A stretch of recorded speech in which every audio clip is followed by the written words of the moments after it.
out the world. I came to give you guys my repertoire and give you guys an update on what I'm thinking at this point of the season, the NBA season, early NBA season. This season really is just a fucking mess so far. I just hear a whole lot of people reporting and saying things that I just feel like aren't represented through what I'm seeing. Right? Okay, so let's start out first by let me point out the Lakers. Right? The Lakers are clearly, I mean, say what you want, the Lakers are clearly the best team in the league. Right? I mean, I don't even think it's really close. I know people point out the Trailblazers lost, but the fact that the Trailblazers had to struggle with them after they playing a back-to-back, after they were playing a back-to-back, I think they're going to be fresh. And the reason why the Trailblazers beat them was because the Lakers weren't fresh. The Trailblazers were playing it like it was a championship game, and the Lakers really were making a lot of mistakes. Because AD didn't play the game before, so there was a lot of mix-up. You could tell he just didn't play well at all. I think he only had like 13 points, which is a rarity with that. And even with all that being said, they still only lost by like 7 points. So the Lakers are clearly the best team in the league. I mean, on their worst day, they could beat possibly, I think, I would give the Trailblazers probably the 4th or 5th best team. You know what I'm saying? In the West, if not the entire NBA. I would put the Trailblazers pretty high. They're pretty good. And they didn't have Melo either. So I mean, I guess you gotta kind of take hand in hand. But the point I'm trying to make is that AD didn't play well because he didn't play the game before. Now he's coming back and he's being thrown into that situation. I think they need to give Kuz way more leeway when he's playing. I think they strap him down too often by allowing him to get his hand on the ball sometimes. I mean, he doesn't have to have the ball all the time. He's like a Clay in that regard. He doesn't have to have the ball all the time, but he has to have the ball sometimes.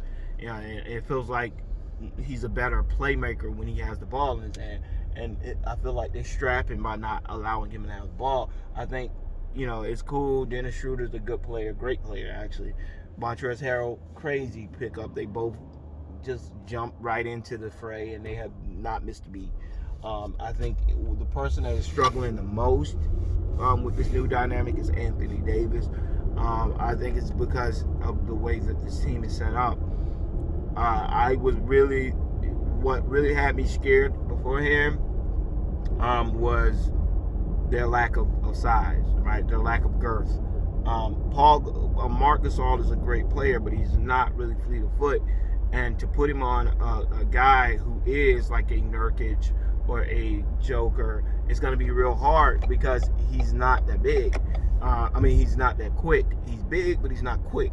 So, but he's smart. He's a good veteran. But they needed a big, physical, athletic big like McGee and Howard. And what I found out is that they got rid of both of them. I really think they could have used Dwight Howard, but I understand why they would let him go because they're not really going to be using him outside of maybe 1 or 2 teams. So if you're only using him against like maybe 1 or 2 teams, it doesn't make much sense to keep him on the roster because A, it wouldn't be the best thing for him, and B, it's going to lead to turmoil because if he's not playing in 3 or 4 games, he's going to be wondering why he's on the team. So it definitely makes sense to me why they would let him go because you really only need him against maybe the Blazers and maybe the Nuggets. The problem is those are the 2 most important teams you're probably going to be playing in the playoffs because they're the biggest threats to you. And both of them have big men, and you can clearly see they doubled down. They went and got Enes Kanter, and you got rid of McGee. I think McGee would have been a better stay because McGee was used to not having games where he didn't play. He would start, but he was used to games where he wouldn't play. But he's not really the ego that Dwight Howard is. But they needed to make the cap room, and I understand that.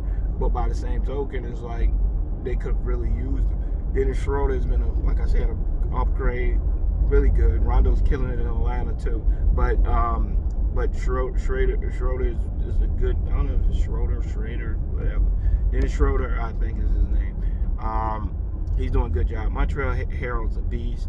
Problem is that they want to play him at the 5, which I understand, but you cannot be playing him at the 5 when you got people like Nurkic and Enes Kanter, and he's just not big enough.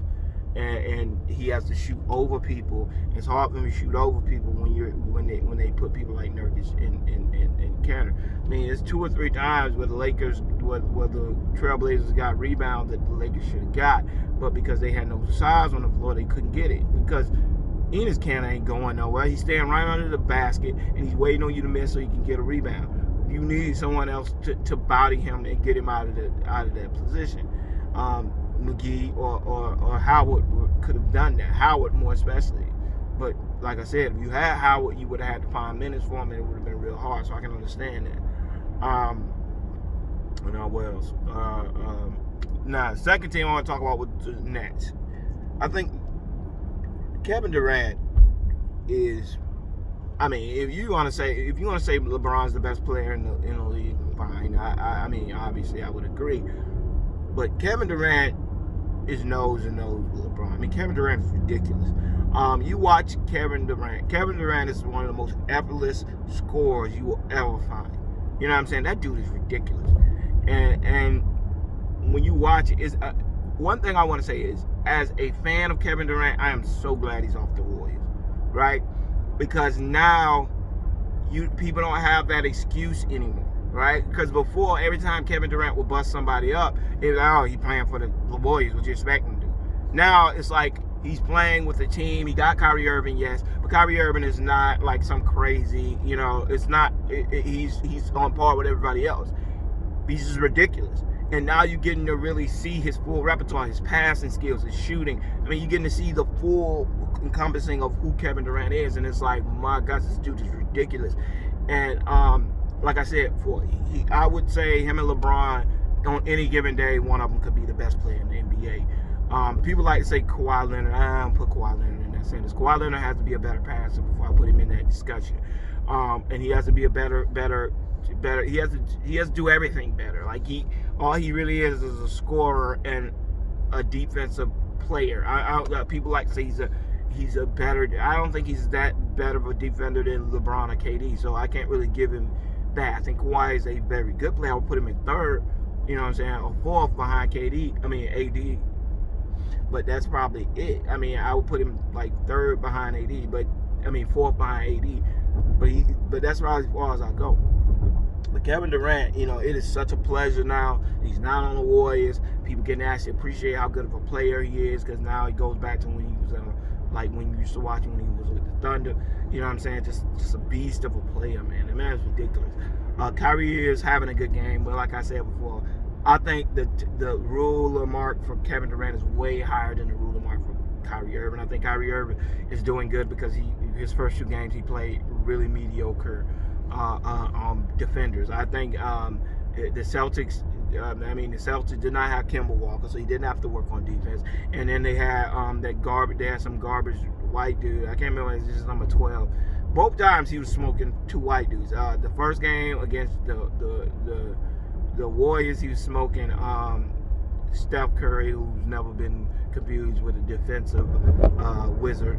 And the second game, he was getting smoked he smoked like the number 12 on the Celtics. Like he was just never really, he just never had to go against really any really top tier defenders. So he looked pretty good in those games because he really was playing lower talent, in which he didn't have to play defense or offense. What else? But as far as they lost Spencer Dinwiddie with a partially torn ACL, so he's going to be out for a long while. I think that's really going to hurt them. It really hurts their bench. They got Karis LeVert, so I think they're going to slide without Spencer Dinwiddie, because like I said before, Joe Thomas is a shooter. I mean, he's a liability. He's not the best defender. He works hard. He bangs. He works hard, but he's not a defender. So it's going to be real interesting to see how that dynamic works out, because he's a starter, but they like to play him with the reserves a lot, and I don't think he really fits well. So now you're really gonna have to rely way more on Kyrie and KD. Kyrie's gonna and KD can't double guard KD. KD, you can put 3 people on KD. He's gonna get his shot's gonna go at the same exact pitch, same exact spot. You can't do anything about Kevin Durant. Kevin Durant decides to miss, then he misses. If he doesn't, he doesn't. If Kevin Durant is on, you just strap in and try to weather the storm. Kyrie Irving, on the other hand, is way easier to stop. You can send double teams at him. You can triple teams. And you can try to get Kevin Durant before he puts the ball on the floor. Once he gets moving, you're screwed. You just gotta let the ball. You just gotta hope he misses. But as long as you can get him before he puts that ball down, that means send a trap at him early. You can get the ball out of his hands over to Kyrie, and which you can get. All you really got to do is put one defender in front of him and get someone in his lane so that he can't drive. And he's gonna be. I know Kyrie Irving is gonna take that pull up almost extensively, and he's gonna miss more than he's gonna make. So Kyrie, I think it's gonna really losing Spencer Dinwiddie is gonna be very, very hard for them to replace. They're not gonna be able to replace that scoring effort, that threat. Not even that he scores so much points. It's just the threat of him scoring is so hard when it's a player like Spencer Dinwiddie, who's known for being the type of player he is. It's gonna be real hard to just throw somebody else. Caris LeVert is good, but he's like Lou Williams. You know what I mean? It's like he's great as long as he has somebody else along with him, because he's not going to give you the bench enough points by himself. So they're going to have to rely on a lot of people they wouldn't otherwise rely on, but they have a lot of players who are one-way players. So they're either good defensively or they're good offensively. It's like Joe Thomas is good offensively, liability defense. DeAndre Jordan is good defensively, but he's a liability offensively. It's like you have a whole bunch of these players. Caris LeVert's a great two-way player, but on the second team, if you lose Spencer Dinwiddie on that second team, it's very hard to replace that because you're not really going to have anybody. You're going to have now Kyrie Irving or Kevin Durant are not going to be able to take that rest that they would have taken if Spencer Dinwiddie was on the team. They're going to have to come in now, which is going to give them shorter legs later on in the game. Now they're going to be having to make a lot of shots they wouldn't have otherwise had to make on tired legs. So it's going to really affect them, and people are going to see that. Am I saying it's going to affect them right away? No. But as the season dwindles on, you know what I'm saying, it's going to be harder and harder and harder for them to replace, that type of scoring power. That Dinwiddie could go out and give you 20, 25 any given night. Now he's gone, and you're going to replace him with who? Shaman ain't giving you 20, 25 points. He's just an eye. If Shaman's not giving you that, replacing that points, and not giving you that, not giving the points that you're losing, then you're stuck relying on a bunch of bit pieces, and I don't think they come back to equal a whole. I think they just stay bit pieces. They are bit pieces. So at the end of the day, I think as a team, they have to. The Brooklyn Nets are gonna have to find some scoring power, and maybe a James Harden trade will make more sense now because they've lost Spencer Dinwiddie. But then again, you lost Spencer Dinwiddie, so you can't really trade for James Harden anymore because you don't have the pieces anymore. I think the Rockets would have took Spencer Dinwiddie, and maybe a first or a second. But now you're going to have to pretty much give up Caris LeVert and Joe Thomas for that, and then for James Harden, which I will admit will work, but it's like getting a Corvette and you live in like a rural area. It's like, man, it's cool, but by the same token, you really are buying an expensive car for nothing. And what else I was gonna go with? The Giant. What did I say? The Giant, not Giants. Other than that, who other team that stuck out? The Suns. The Suns are going to be good. You got CP3 with that type of talent. You saw what he did with OKC, which I pointed out last year. Go look at my video. I pointed out that that I thought CP had a lot of pieces on OKC they were going to be doing good. And so I was not surprised with what he did with OKC last year. I think he's going to do the same thing with the Suns this year. He's very good. He's like a mini LeBron. He's small, but he's like a mini LeBron. He's a genius. The basketball is genius, and when he's playing, he can get everybody in the right spots. He's gonna get the best out of all the talent around. That's why DeAndre Ayton is killing it right now. DeAndre Ayton is killing it right now. Booker hasn't missed a step. Before they were just a bunch of talented kids. Now they're talented kids with a veteran presence that puts them in the right position to be good. And that's scary. I think the Suns are going to be lethal. As I said, I like the Blazers. Nurkic has got to get better. I think he did well against the Lakers because the Lakers don't really have a big to minimize him.